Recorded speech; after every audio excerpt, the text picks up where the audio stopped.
प्रभु की भक्ति में लवलीन आचार्य मानतुंड स्वामी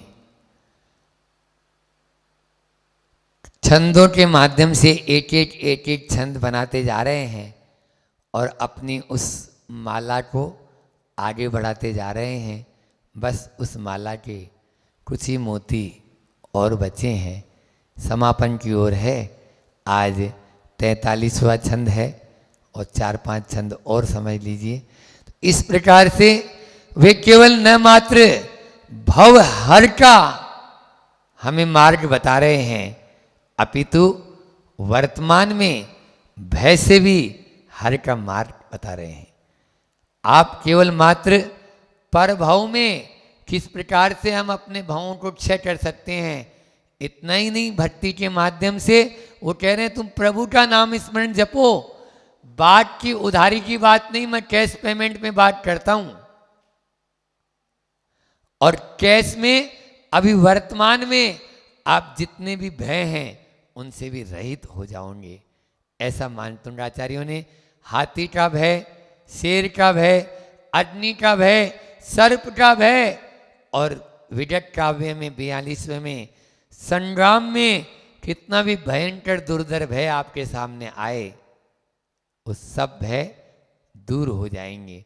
42वें काव्य में संग्राम, मैंने कहा था, थोड़ा सा रिपीट कर लेते हैं कि वो ये नहीं कि सम्यक दृष्टि जीव क्यों युद्ध करेगा, क्या पड़ी उसको दूसरे से, लेकिन वो उछलते हुए घोड़े, वो चिंगाड़ते हुए हाथी और वो सेना हाहाकार मचाती हुई, और कुछ नहीं। वो घोड़े हैं इंद्रिय और मन रूपी घोड़े, उनको आप प्रभु के नाम से ही भस्म कर सकते हो। वो हाथी हमारे कसाई रूपी हाथी है जिस पर हम कभी भी चिंगाड़ते रहते हैं, और वो विकार हमारे विषय रूपी विकार हैं, हमारे दुर्गुण रूपी विकार हैं, जिनके बस में हम कभी भी होकर हाहाकार मचाते रहते हैं। इस संग्राम पर विजय प्राप्त करनी है तो प्रभु का नाम ही एकमात्र सहारा है। पहले छंद लेते हैं, फिर उसके बाद में और भी बातें आपको बताता हूं। कुंताग्र भिन्न गज शोणित वारी वाहे। हाँ, सभी बोलो। वेगावे तारे तरे नातुरे योध भीमे।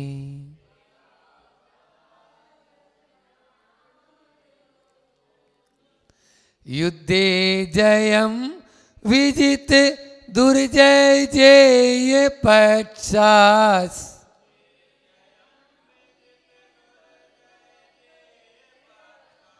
त्वत्पाद पंकज वनाश्रयिणो लभन्ते।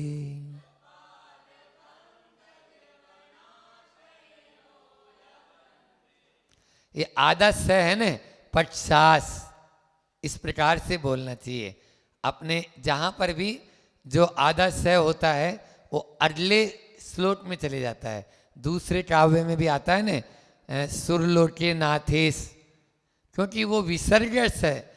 आप वहां पर वहां स्तोत्रे बोलेंगे तो वो गलत बोलेगा, तोत्रे बोलेगा, वो तोत्रे नहीं। हाँ, तो बहुत सारी जगह है, तो अगली लाइन में जो आधा स है वो से या स्तोत्रे नहीं बोलेगा। यहाँ पर भी स्तवत्पाद ऐसा बोलेंगे तो वो नहीं जमेगा और वो गलत उच्चारण हो जाएगा। दुर्जय जय पक्षास लिखा हुआ भले ही आगे वाली लाइन में है, लिखा हुआ भले ही आगे वाली लाइन में है, लेकिन आगे वाली लाइन से उसका कोई संबंध नहीं है, वो विसर्ग का हुआ था। इस प्रकार से ये आधा जो स होता है उसको हम पहले वाले लाइन में ही बोल के बोलें तो वो उच्चारण भी आपको अच्छा रहेगा और अर्थ भी उसका गंभीर और सही निकलेगा। फिर उसके बाद में आप एक एक शब्द काट देते हैं। पहले संधि विच्छेद करना चाहें तो संधि विच्छेद कर लें आप लोग कि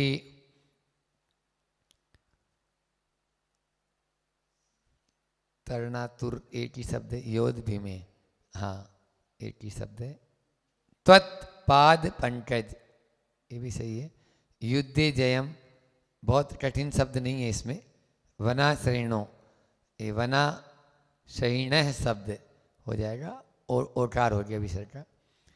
तो यहाँ पर कुंताग्र, कुंत बोलते हैं भाला, है ना, दो चीज होती है कुंत और प्रास, तो ये युद्ध में काम आते हैं।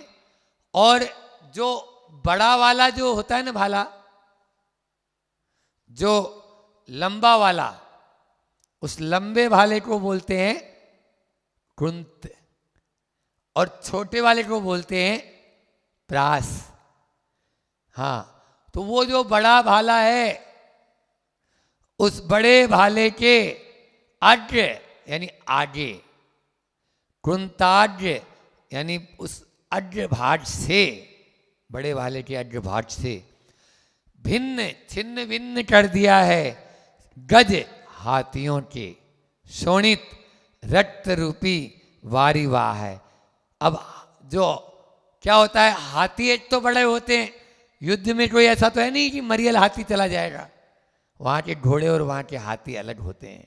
जैसे आप लोगों की इंद्रियां और आप लोगों का मन है ना, कितना जोरदार जवान है, बुढ़ापे के अंदर भी दौड़ता है ना, हाँ ऐसे ही घोड़े वहाँ बिल्कुल।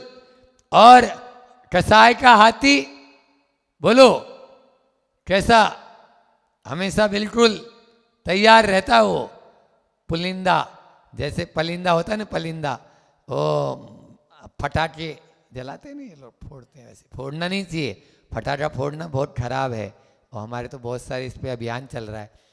तो वो हिंसा करने वाले या पटाखे फोड़ने वाले जो हिंसात्मक, तो वो पलिंदे के ऊपर खाली अगरबत्ती की, अगरबत्ती, उस अगरबत्ती की थोड़ी सी बस बताते ही, बस ऐसे ही सब लोगों के जो संसारी प्राणी हैं, कसाई उसके अंदर भरी है, थोड़ी सी बस जरूरत है चिंगारी की, फिर तो वो अपना आप फूट जाएगा। तो यहाँ पर भी अग्रभाग, तो इस हाथी और जो घोड़े हैं या जो वहाँ पर अन्य जो सेना है, उस सेना को तो भालों के अग्रभाग से छिन्न भिन्न कर दिया है हाथियों को, मतलब यानी जो है खूब उनका, मान लीजिए हाथी की गर्दन अलग कर दी काट पीट के और उसको अलग कर दिया, तो अब क्या निकलेगा, खून, खून निकलेगा। तो शोणित यानी रक्त रूपी वारिवाह, वारिवाह का मतलब होता है जल प्रवाह, नदी।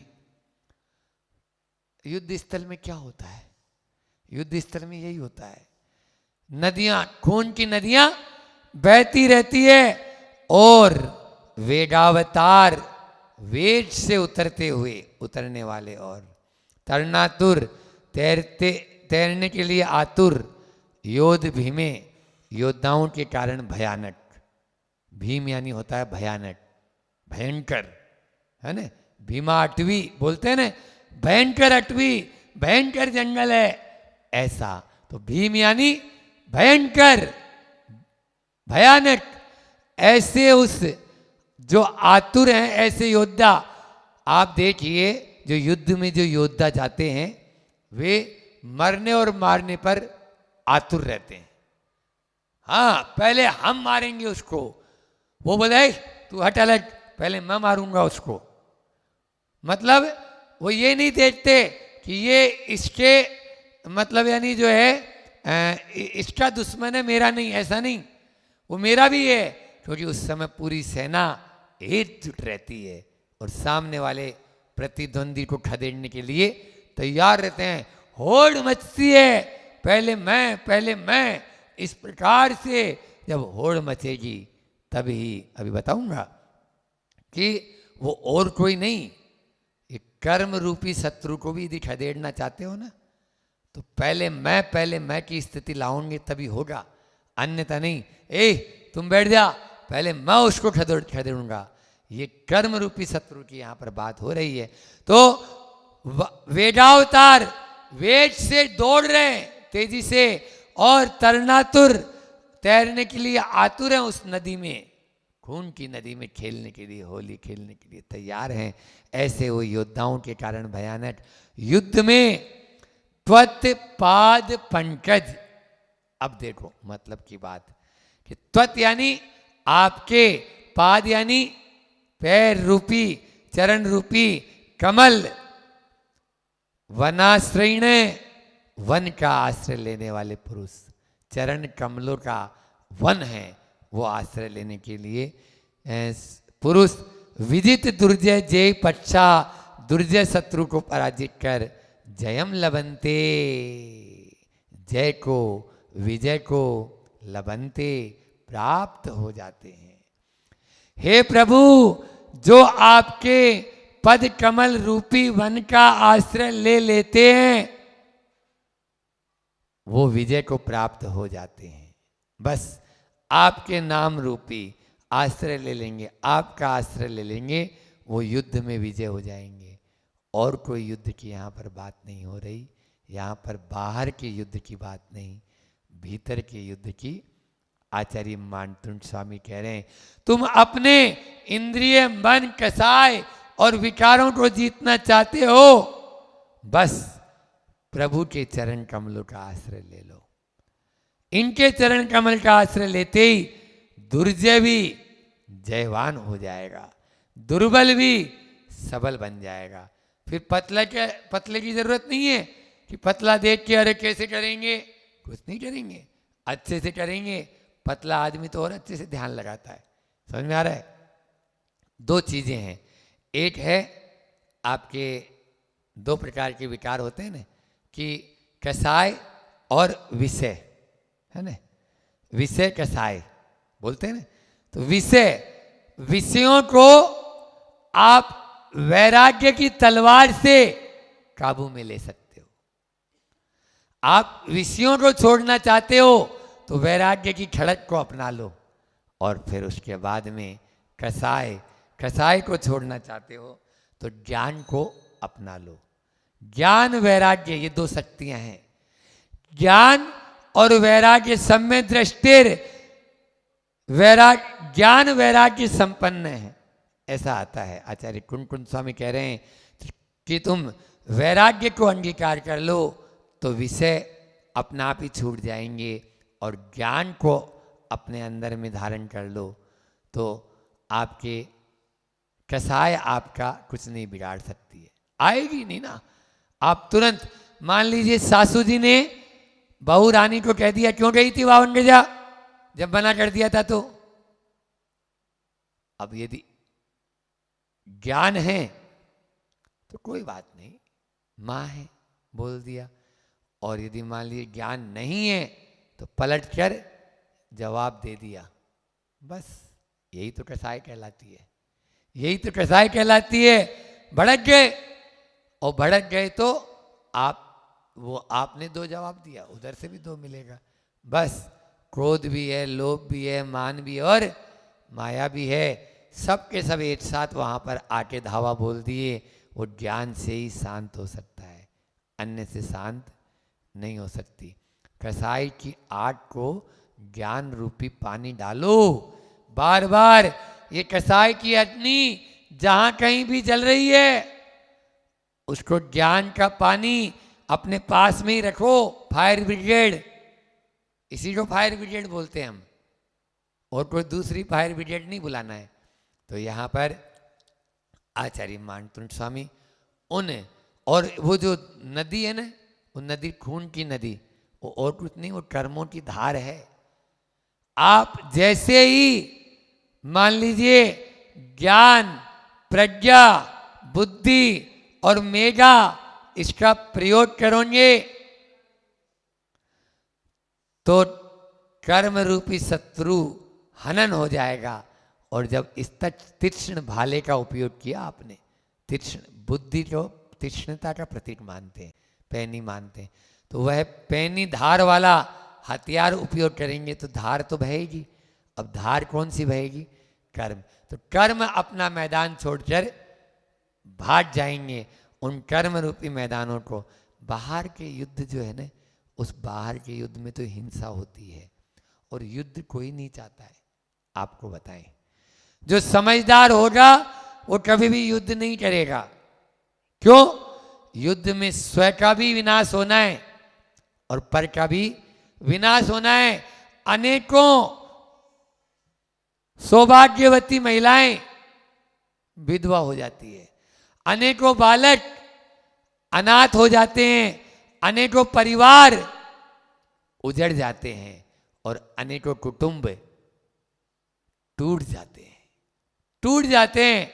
आप देखो वहां पर वो वानर और लक्ष्मण आतुर थे रावण पर चढ़ाई करने के लिए, लेकिन राम ने कहा रुको, ठहरो, एक बार और संधि प्रस्ताव, शांति प्रस्ताव, जो भारत की परंपरा, चाहे वो चीन हो और चाहे वो पाकिस्तान, उनके सामने भी शांति प्रस्ताव रखे गए हैं।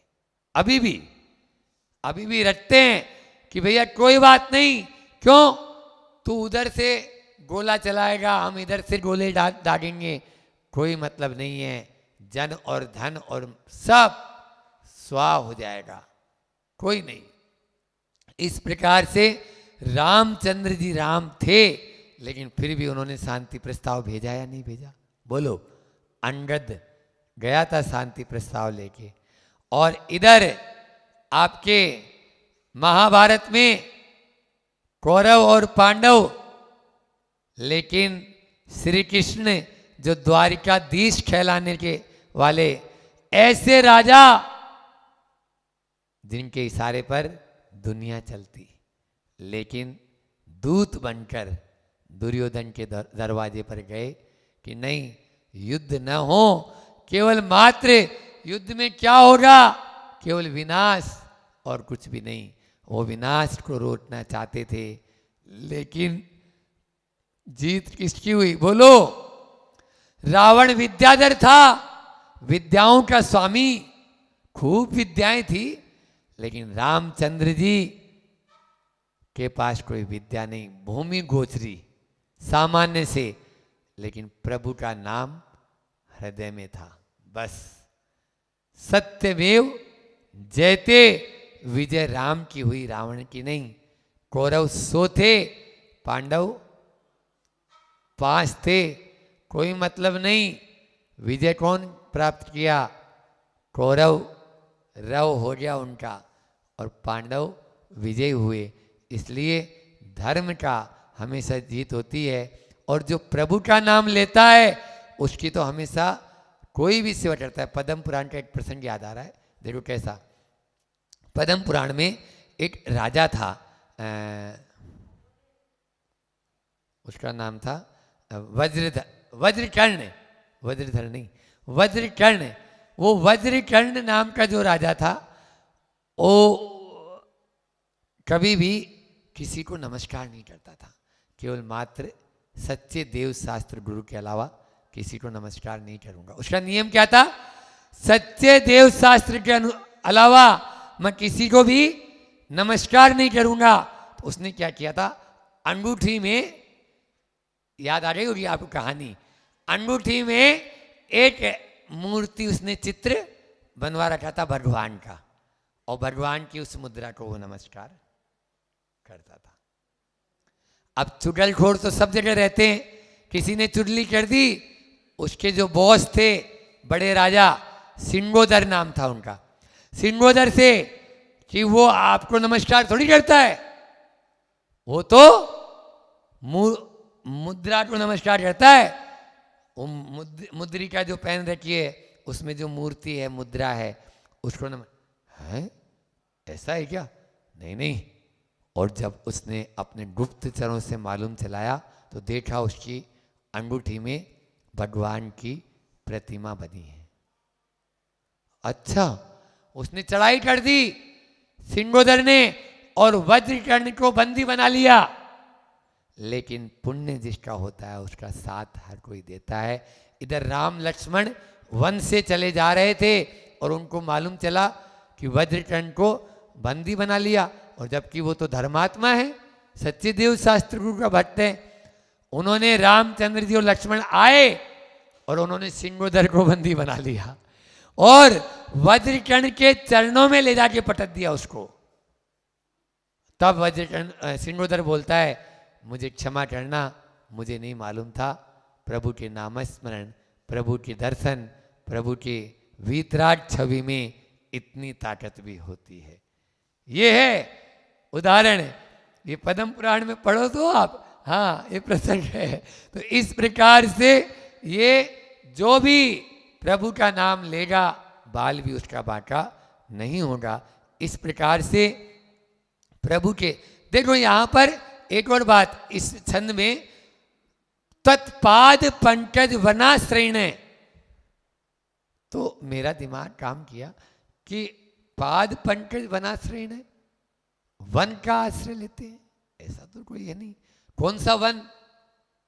और प्रभु के तो 2 चरण हैं चरणों के, तो यहां पर यह आया कि आपके पाद पंकज रूपी, आपके चरण कमल का, यानी केवल मात्र 2 चरणों का नहीं, आपको पूरा का पूरा जो ध्याते हैं, चाहे प्रभु के चरण हो, चाहे प्रभु के और पूरी मुद्रा हो, हस्त हो, उनके हाथ हो, पाँव हो, सिर हो, धड़ हो, ये सब आपका, इसका मतलब आपके इस पूरे के पूरे केवल मात्र 2 चरणों से मतलब नहीं। और 2 चरणों का लेना चाहते हो तो फिर मैं दूसरा अर्थ बताता हूं, वो है चरण क्या होते हैं, चारित्र के प्रतीक होते हैं। चरण चारित्र के प्रतीक हैं, और चारित्र 2 प्रकार का है, व्यवहार चारित्र और निश्चय चारित्र। निश्चय चारित्र का कोई भेद नहीं होता, व्यवहार चारित्र के 2 भेद हैं, प्रवृत्ति मूलक और निर्वृत्ति मूलक। अभी हम जो प्रवचन कर रहे हैं, ये कर रहे हैं, ये सब प्रवृत्ति मूलक है। और मान लीजिए हाथ पे हाथ धर के ध्यान में शुद्ध उपयोग की भूमि में चले गए, ये निर्वृत्ति मूलक। ये दोनों ही चारित्र आपके उन कर्म रूपी शत्रुओं को पछाड़ सकते हैं। और उसमें भी मोह सबसे बड़ा बलवान है, मिथ्यात्व सबसे बड़ा बलवान है। तो मोह रूपी या मिथ्यात्व रूपी राजा को पछाड़ना चाहते हो, सबसे पहले उसी को ही अलग किया जाता है। हाँ मारो, आप लोग हिंसा ही नहीं करते हो, मैंने बोला था अभी उस दिन भी, हिंसा करो लेकिन दूसरे को नहीं, अपने को मारो। दूसरे को मारने से कुछ मिलने वाला नहीं, अपन अपने मन को मारकर उन कर्म रूपी शत्रुओं पर विजय प्राप्त कर सकते हैं। आप कसाय और इंद्रियों पर, मन पर विजय प्राप्त करना चाहते हैं तो इसको तो आपको लेना ही होगा। इसलिए साथ ही से पुण्य का हेतु भी धवला, जय धवला, इनमें भी प्रभु के नाम नमोकार मंत्र जपते रहो। जब कभी फ्री बैठे हो, सुन रहे हो, बड़वा, हाँ नमोकार मंत्र सबसे बड़ा मंत्र, इसके माध्यम से आप अपने उस लक्ष्य को प्राप्त कर सकते हैं। और यहाँ पर इस छंद में एक बात और, पाद पंकज, तत्पाद पंकज, आपके चरण रूपी कमल। तो यहाँ पे यानी ये रूपक अलंकार है। पाद पंकज जो है वो रूपक, 2 तरह के अलंकार होते हैं, उपमा अलंकार और रूप अलंकार। तो रूपक अलंकार यहाँ पर आपके पाद पंकज रूपी चरणों के आश्रय लेकर।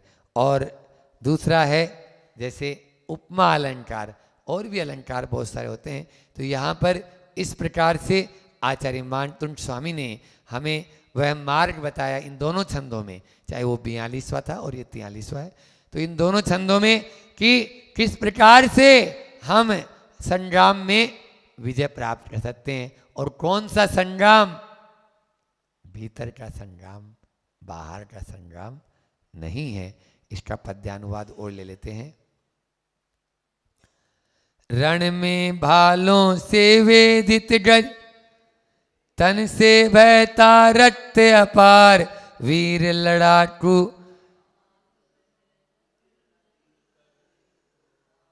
भक्त तुम्हारा हो निराशित,